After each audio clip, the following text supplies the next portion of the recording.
Ladies and gentlemen, welcome back to the analysis of YOLENO TV. I hope you're well from wherever you're watching this channel. I'd like to start this session by appreciating you so much for making this channel grow. If you wish to support us, just subscribe to our channel and give this video a like.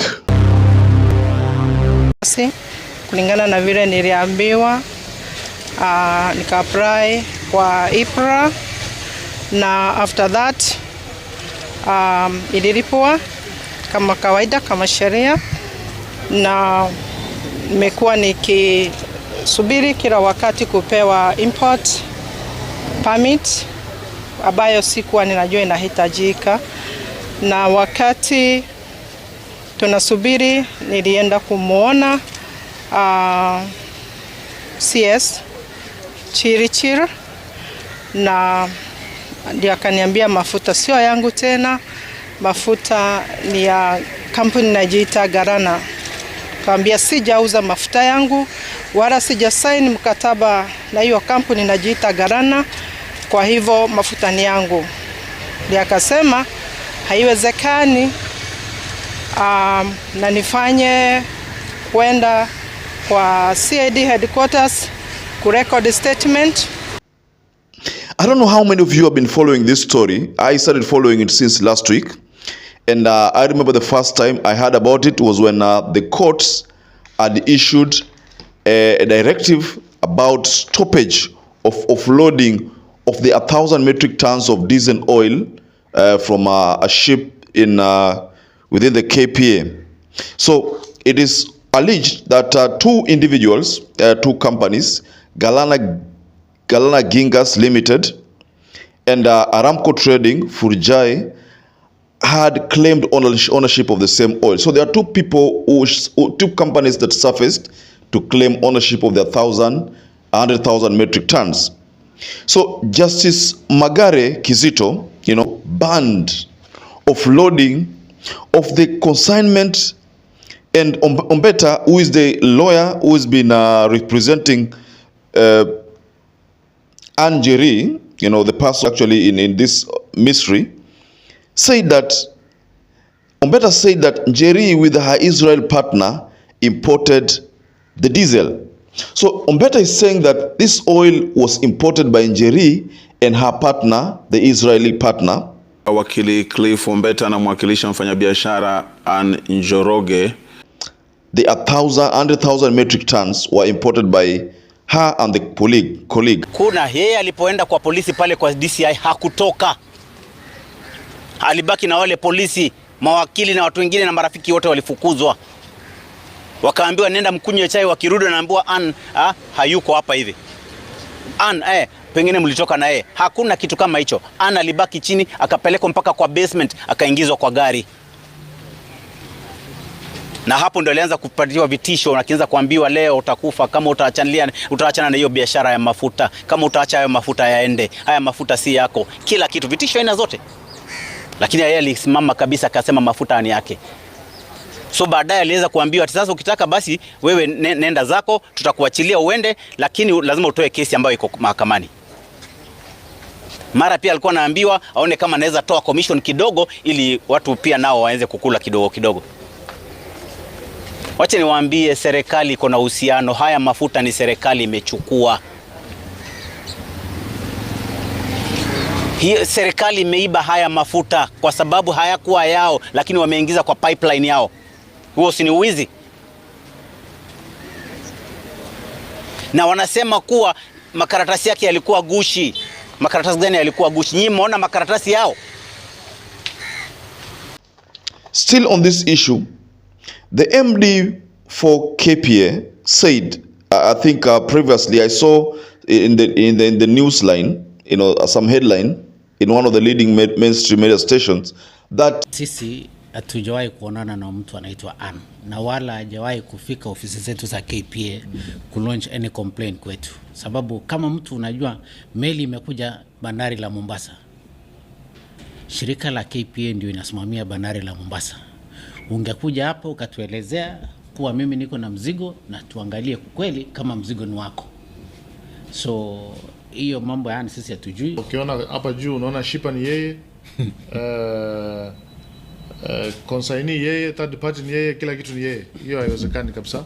So hiyo ni story ya jaba. This is a correct bill of lading. Captain ya meli ndio huwa anasign bill of lading, lakini si wewe mwenyewe. Kwani wewe ulikuwa kwa meli ndio ukasign?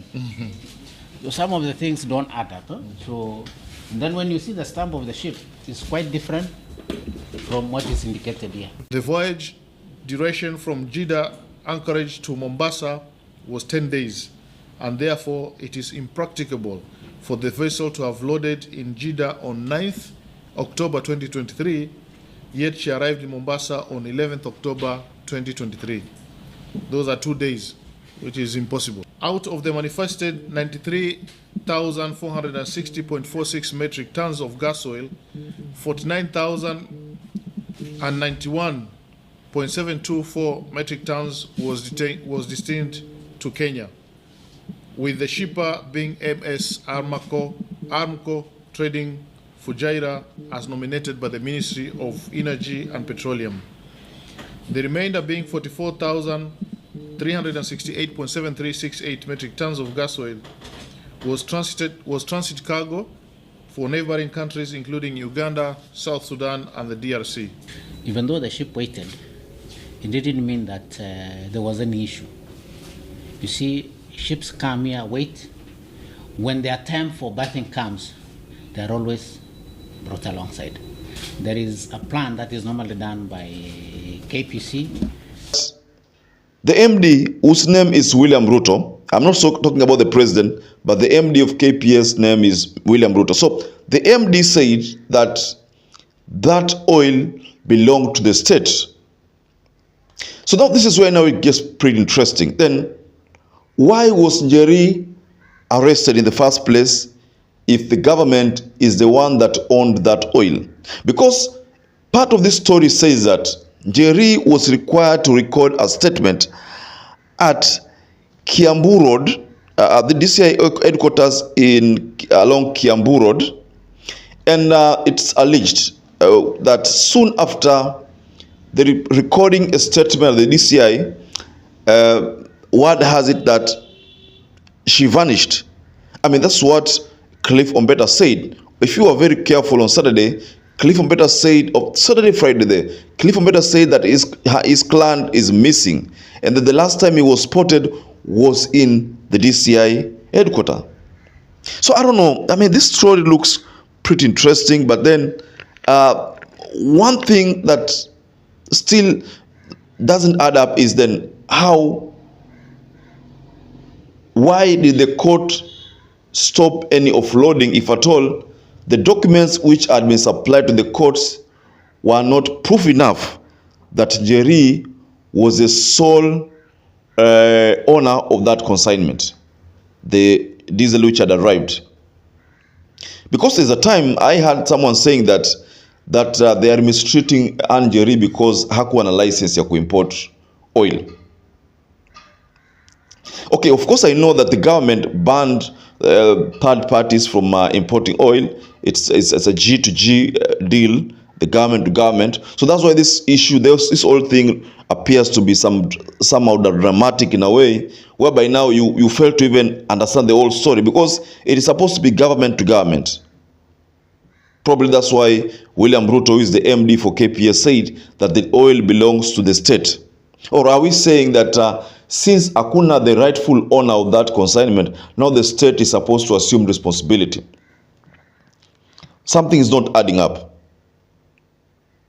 But one thing I still don't understand is then, if Njeri was called to record a statement, and she went there to record a statement, that means there could have been some truth to the ownership of that oil. Because why is it that the two companies, Aramco and Galana, how comes they have not been asked to record any statement?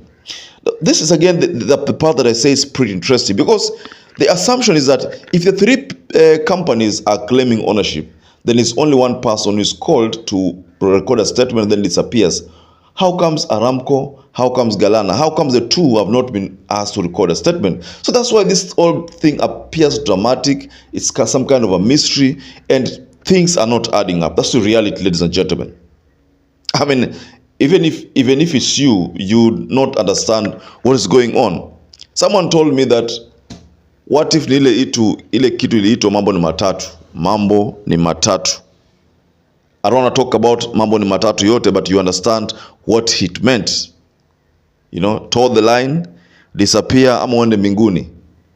Na nikafanya vile, na kufika pale after kumaliza ndio ilikuwa wakati wangu wa kutoweka, ambaye niliambiwa twende ofisi nyingine tuandikishe statement nyingine, lakini kushuka chini nilipata si ofisi, ni huyo alikuwa anaitwa Karaja na huyo mwingine Yuri, ni Yuris jina ya Kikamba, ambayo waliniambia ya kwamba kama kuna dawa yoyote ninatumia, kama nimekunywa dawa siku hiyo. Nikauliza bona, kwani tuenda ofisini ama ni mambo ya dawa vipi?